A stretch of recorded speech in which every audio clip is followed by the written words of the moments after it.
सावन का महीना था और आसमान में घने काले बादल छाए हुए थे। रानो चिड़िया और टुन्नू चिड़ा ने आने वाली भारी बारिश से बचने के लिए केले के बड़े बड़े पत्तों से एक अनोखा वाटरप्रूफ घर बनाया था। अजी सुनिए, जरा हाथ बढ़ाइए, बादलों का रंग देखिए। आज रात बहुत भयंकर मूसलाधार बारिश होने वाली है। ये केले के पत्तों की छत हमारे बच्चों को भीगने से बचाएगी। रानो, तुम्हारी अकल की दाद देनी पड़ेगी। मिट्टी के घर पानी में बह जाते हैं, पर केले के इन चिकने पत्तों पर पानी टिकेगा ही नहीं, सब नीचे बह जाएगा। अंदर हमारे बच्चे एकदम सुरक्षित रहेंगे। मामा मामा, हमारा नया घर कितना सुंदर और हरा हरा लग रहा है। मुझे तो इसमें बहुत मजा आ रहा है। हाँ मेरी बच्ची, बस एक बार ये छत पूरी बन जाए, फिर कितनी भी बारिश आए मेरे बच्चों का बाल भी बाका नहीं होगा। अजी सुनते हो कालू जी, जरा आंखें खोलकर देखो, उस रानो चिड़िया के नखरे। जंगल में सब तिनकों के घोंसले में रहते हैं, पर मैडम को केले के पत्तों का महल चाहिए। जरा सी हवा चलेगी तो पत्तों समेत उड़ जाएगी। गोरी, तुम हर बात में मीन मेख निकालना बंद करो। रानो समझदार है, उसने पत्तों को मजबूत बेलों से बांधा है। और वैसे भी मौसम बहुत खराब है, दूसरों से जलने के बजाय अपने घर की फिक्र करो।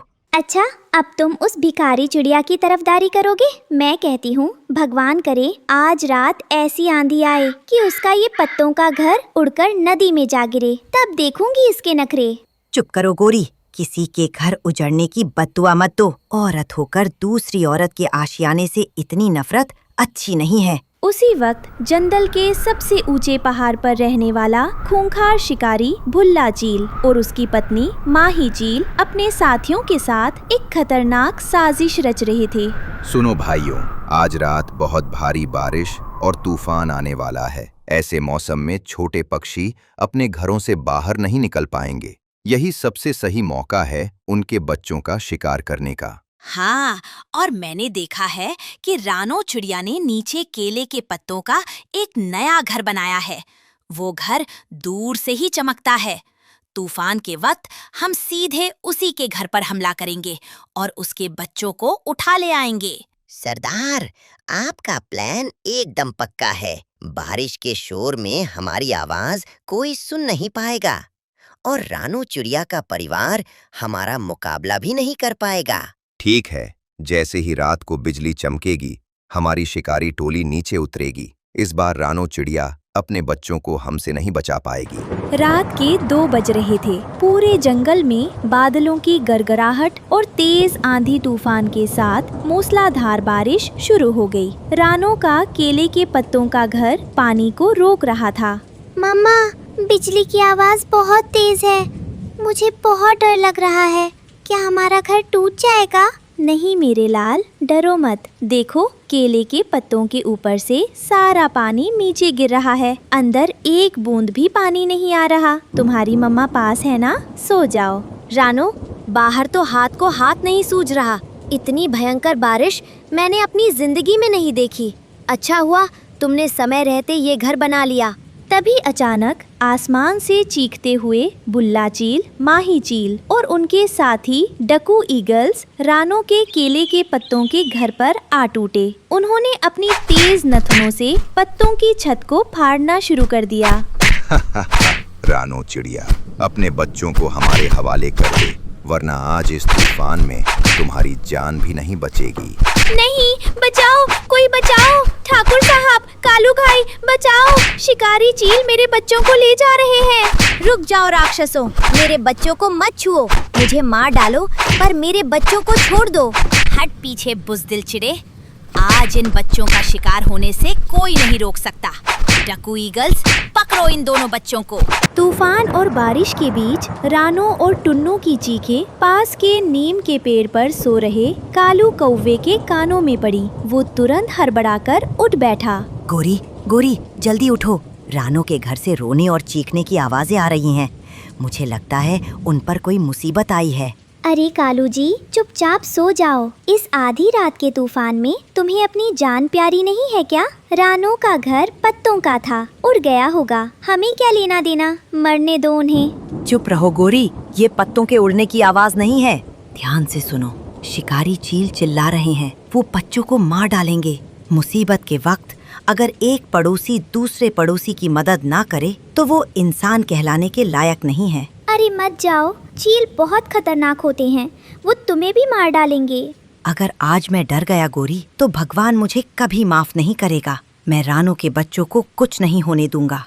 कालू कौवा तेज बारिश और आंधी की परवाह किए बिना सीधे रानो के घर की तरफ उड़ा। वहाँ माही चील गुड़िया को अपने पंजों में दबोचने ही वाली थी कि कालू ने बीच में आकर हमला कर दिया। खबरदार भुल्ला चील, अगर रानो के बच्चों को हाथ भी लगाया तो तुम्हारी आंखें निकाल लूंगा। आह, मेरी आंख! इस काले कौवे की इतनी हिम्मत! कालू, तू हमारी राह में मत आ, वरना तुझे कच्चा चबा जाऊंगा। आ जाओ, कौन आगे आता है देखता हूँ। रानो बहन, तुम बच्चों को लेकर नीचे झाड़ियों में छिप जाओ। जब तक कालू के पंखों में जान है, ये शिकारी बच्चों तक नहीं पहुँच सकते। कालू भाई, भगवान तुम्हारा भला करे। टोनू, जल्दी बच्चों को नीचे ले चलो। कालू अकेला था और चील 5 थे। कालू ने समझदारी से काम लिया। उसने जोर जोर से काव काव करना शुरू किया ताकि पूरे जंगल के कौवे जाग जाएं।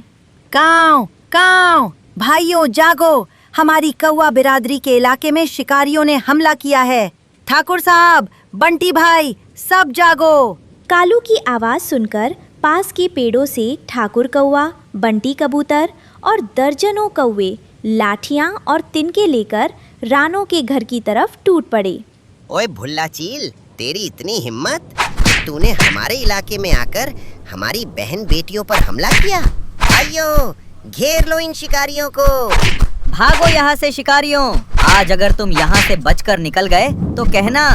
भुल्ला, यहाँ से भागो। पूरे जंगल के कौवे और पक्षी एक हो गए हैं। अगर अब हम यहाँ रुके तो ये हमें जिंदा नहीं छोड़ेंगे। भागो भाइयों, आज हमारा दांव उल्टा पड़ गया। इस काले कौवे ने हमारा पूरा खेल बिगाड़ दिया। सुबह हुई तो बारिश थम चुकी थी। रानो के केले के पत्तों के घर की छत थोड़ी फट गई थी, लेकिन सभी बच्चे और टूनू पूरी तरह सुरक्षित थे। पूरे जंगल के पक्षी वहाँ इकट्ठा थे। गोरी कौवी भी वहाँ पहुँची। कालू भाई, आज अगर तुम अपनी जान पर खेलकर नहीं आते तो मेरे बच्चे आज जिंदा नहीं होते। तुमने एक भाई का फर्ज निभाया है। इस गरीब चिड़िया के पास तुम्हें देने के लिए कुछ नहीं है। रानो बहन, ऐसा कहकर मुझे पराया मत करो। बच्चे सिर्फ तुम्हारे नहीं, पूरे जंगल के हैं, और मुसीबत में जो काम आए वही तो असली पड़ोसी होता है।